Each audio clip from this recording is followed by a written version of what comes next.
चल, अब next question इस टाइप का एक और करके देख रहे हैं। इस क्वेश्चन में ये कह रहा है कि एक बंदा है जो अपने सामान को 20% प्रॉफिट पे बेच रहा है। ठीक है, अगर उसने इसे 600 रुपये कम में खरीदा होता और 400 रुपये कम में बेचा होता तो उसको 10% ज़्यादा प्रॉफिट होता। तो बताओ कॉस्ट प्राइस क्या है। ठीक है, अब यहाँ क्वेश्चन में क्या हो रहा है कि वो 600 रुपये कम में बेच रहा है और इधर 400 रुपये कम में बेच रहा है। ठीक है, तो ये रुपीज़ जो है दोनों अलग अलग हैं। ये अलग अलग होने की वजह से हमको इसमें जो CPSP है उसको x मानना पड़ेगा। अगर हम x नहीं मानेंगे तो हम इस सवाल को नहीं कर पाएंगे। ठीक है, क्योंकि यहाँ पे क्या हो रहा है कि यहाँ पे इनिशियली जो है वो CP जो है वो 600 लेस है और SP जो है वो 400 रुपीज़ लेस है। ठीक है, तो हम इसमें कुछ नहीं करेंगे, x मान लेंगे तो भी ये सवाल बड़े आराम से किया जा सकता है। तो सबसे पहले क्या करेंगे, 20% प्रॉफिट दिया है, इसको फ्रैक्शन में कन्वर्ट कर लो तो हमें मिल रहा है 1/5। यहाँ से प्रॉफिट जो है 1 यूनिट आ गया और कॉस्ट प्राइस जो है 5 यूनिट आया। इन दोनों को जोड़ने से सेलिंग प्राइस 6 यूनिट्स आ गया। ये हमको फर्स्ट लाइन से ये डिटेल्स मिल रही। से वहीं सेकेंड लाइन से हमको क्या मिल रहा है, 10% ज़्यादा प्रॉफिट हो रहा है ना। पहले 20% प्रॉफिट हो रहा था तो अब 10% ज़्यादा यानी कि 30% प्रॉफिट हो रहा है। तो उस 30% को अब हम कन्वर्ट कर लेते हैं यूनिट्स में, तो हमें क्या मिल रहा है 3/10। यहाँ पे ये 3 क्या हो गया प्रॉफिट और ये 10 हो गया कॉस्ट प्राइस। तो इन दोनों को जोड़ने से हमको 13 यूनिट्स मिल गई सेलिंग प्राइस। ठीक है, अब यहाँ पे 5 यूनिट्स 6 यूनिट्स और ये 10 यूनिट्स 13 यूनिट्स हमको मिल रहा है। ठीक है, अब इसको हम x में कन्वर्ट कर लेते हैं, 5x और 6x। ऐसा इसलिए करा कि इससे हमको ये पता चला कि जब 5x कॉस्ट प्राइस में से 600 रुपये कम हो रहा है। ठीक है, कॉस्ट प्राइस में से 600 रुपये कम हो रहा है और इधर हमारे पास क्या हो रहा है, सेलिंग प्राइस में से 400 रुपये कम हो रहा है। ठीक है, तो ये कॉस्ट प्राइस में से हमने 600 रुपये कम करे, यहाँ सेलिंग प्राइस जो हमको आई थी उसमें से हमने 400 रुपये कम करे। तो ये करने पर हमको यही फाइनली मिल रहा है। तो बस ये divided by CP/SP is equal to CP/SP कर दिया। तो ये फर्स्ट लाइन की CP, फर्स्ट लाइन की SP equal to first second line की CP और ये सेकेंड लाइन की SP कंपेयर किया, क्रॉस मल्टीप्लाई किया। यहाँ से आपको x की वैल्यू आ रही है 3800 रुपीज़। ठीक है, 5x की वैल्यू 3800 रुपीज़ और यही 5x जो है वो CP है। ठीक है, आप x की वैल्यू निकालो फिर उससे 5 से मल्टीप्लाई करो तो सीधा यहाँ पे जो 5x हमको बच रहा है तो उसको सॉल्व करने की ज़रूरत नहीं है। That 5x equal to 3800 equal to our cost price. तो यहाँ पे इसको एक बार शॉर्ट में रिवाइज कर रहा हूँ, क्या करना है 20% प्रॉफिट को फ्रैक्शन में कन्वर्ट करना है ताकि हमको CPSP मिल जाए। उसको 5x 6x मान लिया, फर्स्ट लाइन का काम खत्म। सेकेंड लाइन में हमने 10% मोर प्रॉफिट है तो 30% था तो उसको भी फ्रैक्शन में कन्वर्ट कर लिया 3/10। वहाँ से हमको CP मिल गया 10 यूनिट्स और SP मिल गया हमको 13 यूनिट्स। प्रॉफिट प्लस CP है ना 13 यूनिट्स। बस अब इसमें से क्या बोल रहा है कि CP में से 600 कम करे और SP में से 400 कम करे। तो 5x माइनस 600 और 6x माइनस 400 करने पे हमको 10/13 मिल रहा है। क्रॉस मल्टीप्लाई करेंगे 5x की वैल्यू आ जाएगी, will get our cost price. ठीक है, अब नेक्स्ट क्वेश्चन करके देख रहे हैं। नेक्स्ट क्वेश्चन में क्या हो रहा है देखिए, a man purchases some article. ठीक है, वो कुछ सामान खरीद रहा है। सामान किस तरीके से खरीद रहा है कि 11 आर्टिकल्स 10 रुपये में खरीद रहा है और 10 आर्टिकल्स 11 रुपये में बेच रहा है। यहाँ पे ये थोड़ा सा मिसमैनेजमेंट है आर्टिकल का। खरीद रहा है 11, बेच रहा है 10 और उसके रेट भी अलग अलग हैं। पहले 11 10 में खरीद रहा है और 10 11 में बेच रहा है। तो बताओ कि उसको टोटल ओवरऑल प्रॉफिट हो रहा है या लॉस हो रहा है।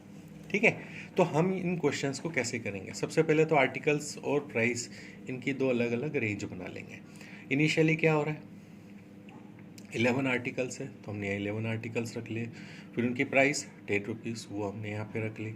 फाइनली क्या हो रहा है 10 आर्टिकल्स है और बेच रहा है कितने 11 रुपीज़ में बेच रहा है 10 आर्टिकल्स। ठीक है, तो ये जो आर्टिकल्स की वैल्यू है यहाँ पे डिफरेंट है तो हमको ये पता नहीं चल पाएगा कि कितने सेम सेम खरीद के सेम बेचेगा, जब भी तो हम प्रॉफिट निकाल पाएंगे ना।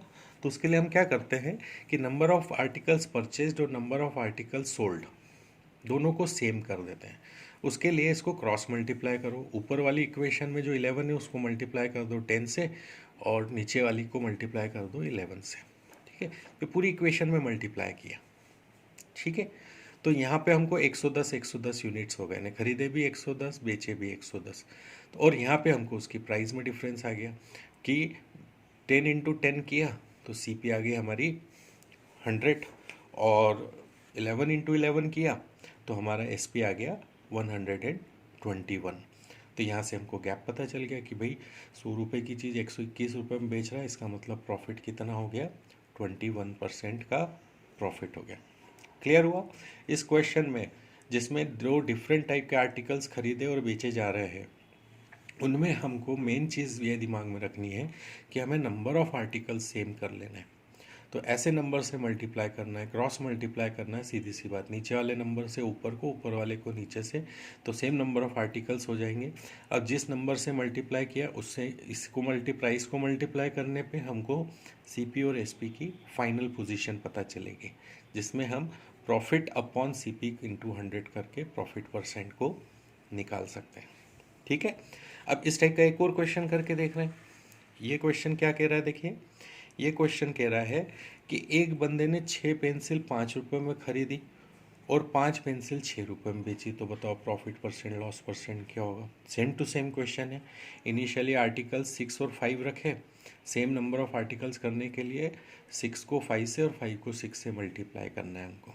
ठीक है, तो यहाँ हमने 6 आर्टिकल की प्राइस रख दी, यहाँ 5 आर्टिकल्स की सेलिंग प्राइस रख दी। उसके बाद जब मल्टीप्लाई किया तो पता चला कि हमारी कॉस्ट प्राइस क्या आ रही, 25, और सेलिंग प्राइस आ रही 36। तो ये जो गैप है 11 रुपीज़ का, ये हमारा प्रॉफिट हो गया। 25 में ख़रीदा, 36 में बेचा, 25 में बाय किया, 36 में सेल किया, प्रॉफिट हो गया 11। Profit upon CP into 100, 11/25 into 100 करने से you get 44% as your profit. ये चीज़ समझ में आई? ठीक है, सेम क्वेश्चन था। नंबर ऑफ आर्टिकल जो है 6 पेंसिल 5 पेंसिल, इनको 30 पेंसिल में हमने कन्वर्ट कर लिया। उसके लिए हमको इसको 5 और इसको 6 से मल्टीप्लाई करना पड़ा। क्वेश्चन आप डायरेक्ट क्वेश्चन से भी कर सकते हैं, जब आप इसका कॉन्सेप्ट समझ जाओगे कि हमको यहाँ से पता चल रहा है कि हमको 5 से मल्टीप्लाई करना है, तो यहाँ से हमको सीपी मिल जाएगा 25। ठीक है, यहाँ से पता चल रहा है कि इसको हमको 6 से मल्टीप्लाई करना है, तो यहाँ 6 से मल्टीप्लाई करने पे आ गया 36। 25 36 गैप हो गया 11 का, तो 11 डिवाइडेड बाई 25 इंटू 100 किया, हमको प्रॉफिट आ गया 44%। So these are some type of questions जिनके कॉन्सेप्ट अगर आपको क्लियर हो, तो without even writing a single word here you can directly solve question from seeing the question itself. ठीक है, तो थोड़ा इस चीज़ की हमको प्रैक्टिस करना है। नंबर ऑफ आर्टिकल सेम करने वाला दिमाग में अगर कॉन्सेप्ट रखोगे तो ये क्वेश्चन आप लगभग ओरली कर सकते हैं। अभी क्वेश्चन और लास्ट हम करके देख रहे हैं। इसमें क्या हो रहा है कि थोड़ा सा चेंज हो रहा है ना। इसमें देखो क्या हो रहा है कि एक ऑरेंज वो 2 रुपये का खरीद रहा है और 2 ऑरेंज वो 1 रुपये का खरीद रहा है। इसका मतलब 2 अलग अलग टाइप के ऑरेंजेस खरीद रहा है, जिसमें पहला ऑरेंज जो उसने खरीदा वो उसको एक ही ऑरेंज 2 रुपये का पड़ रहा है, और सेकंड में उसको 2 ऑरेंज खरीद रहे हैं 1 रुपये में। ठीक है, और जितने भी उसने ऑरेंजेस खरीदे हैं उन सबको उसने 4 ऑरेंजेस फॉर ₹3, हर 4 ऑरेंज जो है 3 रुपये में बेच रहा है। तो बताओ उसको प्रॉफिट हुआ या लॉस हुआ। अब यहाँ पे हमको ना 3 डिफरेंट यूनिट्स मिल रही है। परचेसिंग में 2 टाइप की यूनिट्स है और सेलिंग में 1 टाइप की यूनिट है। जब हम इक्वेशन बनाएंगे तो हमारी कॉस्ट प्राइस की 2 अलग अलग सिचुएशन बनेगी, जिनको कंबाइन करके हमको एक सिचुएशन में कन्वर्ट करना रहेगा। बस इधर पिछले सवालों में और इस सवाल में सिर्फ यही डिफरेंस है कि यहाँ पे हमको क्या करना पड़ रहा है, नंबर ऑफ यूनिट्स जो हैं परचेसिंग यूनिट्स वो डबल कर दी गई हैं। ठीक है, तो अभी पहले तो देख लेते हैं। यहाँ पे एक ऑरेंज 2 रुपये का रख दिया और 2 ऑरेंज 1 रुपये का रख दिया। अब नंबर ऑफ आर्टिकल सेम करना है हमको। ठीक है, तो यहाँ पे हम क्या करेंगे, क्रॉस मल्टीप्लाई करेंगे। तो इसको मल्टीप्लाई कर दिया 2 से और इसको मल्टीप्लाई कर दिया 1 से। तो यहाँ हमको 2 ऑरेंजेस मिल रहे हैं, तो यहाँ भी हमको 2 ऑरेंजेस, ये नंबर ऑफ ऑरेंजेस हो गए हमारे 4 कॉस्ट प्राइस में, ठीक है।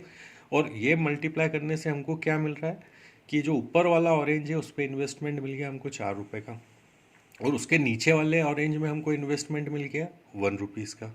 तो टोटल हमारा इन्वेस्टमेंट हो गया 5 रुपये का, ठीक है।